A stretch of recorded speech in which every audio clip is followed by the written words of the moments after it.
Kisah klasik pemasaran. Pepsi Cola, kesulitan menentukan diferensiasi. Pertempuran Pepsi dengan Coca-Cola memang tidak ada habisnya, dengan sekian banyak babak pertempuran di berbagai negara. Persaingan ini dimulai lebih dari 100 tahun lalu saat Pepsi didirikan. Pendiri perusahaan ini memang ditujukan untuk melawan Coca-Cola.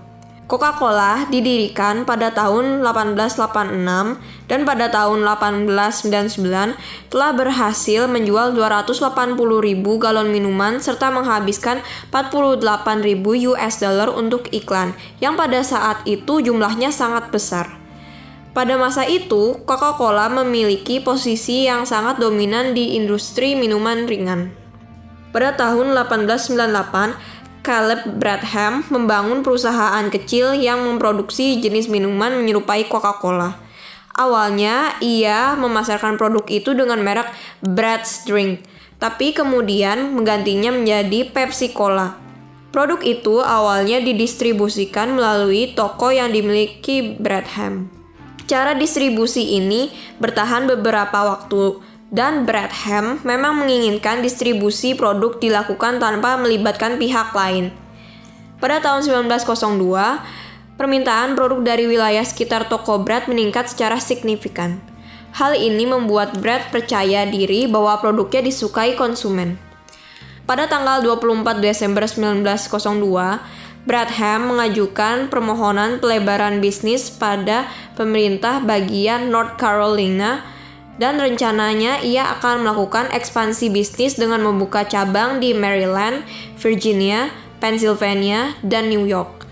Untuk melindungi formula produknya, pada tanggal 23 September 1902, Bradham mematenkan produk tersebut. Sayangnya, Pepsi menemui hambatan saat melakukan proses administrasi. Rupanya, ada perusahaan bernama A.W. Stewart yang mendaftarkan merek dengan nama Pep Cola pada tanggal 23 Juni 1896. Karena namanya mirip, merek Pepsi tidak dapat didaftarkan di sejumlah wilayah Amerika Serikat.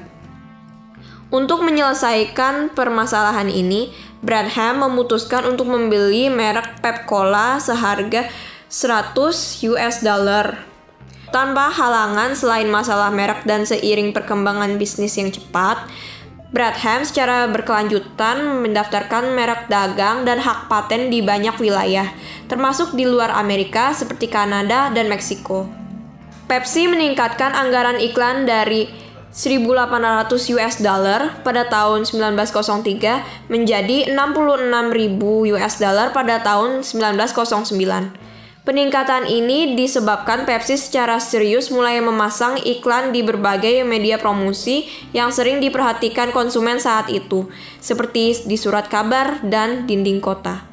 Perusahaan membentuk tim yang berkeliling kota negara bagian untuk melakukan promosi perusahaan dengan cara menggambari bangunan dan tembok sepertujuan pemiliknya.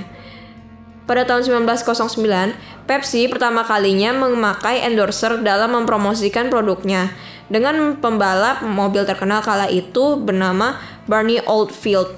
Banyak pengamat berpendapat Pepsi memiliki kinerja puncak finansial pada sekitar tahun 1960-an. Pada masa itu, Pepsi mengalami pertumbuhan bisnis yang sangat signifikan. Sebagai gambaran, perusahaan bisa mencapai penjualan sebesar 24 juta US dollar pada 1950. 10 tahun kemudian, Pepsi meningkatkan penjualan menjadi lebih dari 157 juta US dollar. Pencapaian ini menjadi bukti Pepsi berhasil meyakinkan konsumen bahwa produknya bukan minuman cola murahan seperti kebanyakan pemain lain di industri. Pada masa itu, secara fakta Pepsi Cola sudah bisa menjadi perusahaan terbesar kedua di industri minuman ringan. Pencapaian ini juga membuat Pepsi memiliki keyakinan tinggi dan berambisi menjadi perusahaan nomor satu di industri. Pada tahun 1992, Pepsi menemukan peluang di pasar yang belum dimanfaatkan. Menurut Pepsi, konsumen saat itu membutuhkan jenis minuman cola yang berwarna jernih. Setelah mengeluarkan berbagai macam produk seperti Diet Cola, Cherry Cola, cola bebas gula, dan cola bebas kafein, Pepsi kemudian berusaha keras agar dapat mengeluarkan produk yang menurutnya akan diminati konsumen. Setelah beberapa bulan melakukan tes dan eksperimen, akhirnya didapatkan formula minuman yang terbaru bernama Crystal Pepsi beserta versi dietnya. Pepsi berkeyakinan kuat kedua produk ini akan dapat menjawab kebutuhan konsumen saat itu. Produk baru ini menawarkan cola buatan Pepsi dengan cairan paling jernih. Namun yang menjadi permasalahan adalah konsumen ternyata tidak terbiasa dengan cola yang memiliki warna selain kecoklatan. Produk itu gagal setelah diluncurkan, dan setahun kemudian Pepsi meluncurkan produk formula baru yang agak mirip. Pada tahun 1994, Pepsi melakukan beberapa pembenahan dan meluncurkan kembali produk dengan merek Crystal. Namun, konsumen menyadari bahwa produk itu tidak mengalami banyak perubahan dan menganggap Crystal sebagai produk yang sama dengan produk terdahulu, tetapi dengan kemasan yang berbeda. Oleh karena itu, mereka enggan mencobanya. Saat itu, Pepsi masih mengalami kesulitan mendiferensiasikan diri dengan Coca-Cola. Kesulitannya semakin terlihat ketika Coca-Cola berhasil menjadi merek yang sangat terkenal di semua pasar di berbagai belahan dunia. Di beberapa negara, Coca-Cola menjadi merek genetik untuk produk kategori ini. Pepsi melakukan berbagai macam cara untuk menambah faktor diferensiasi yang signifikan, tapi tampaknya masih panjang jalan untuk bisa menandingi Coca-Cola.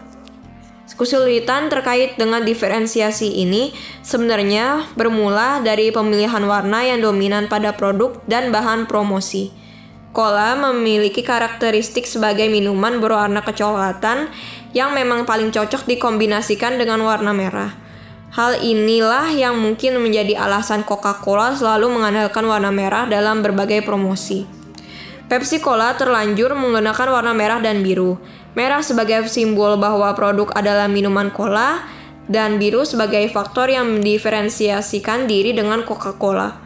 Selama bertahun-tahun, Pepsi terus mengalami kesulitan dalam kebijakan menentukan warna dominan untuk menghadapi persaingan dengan Coca-Cola.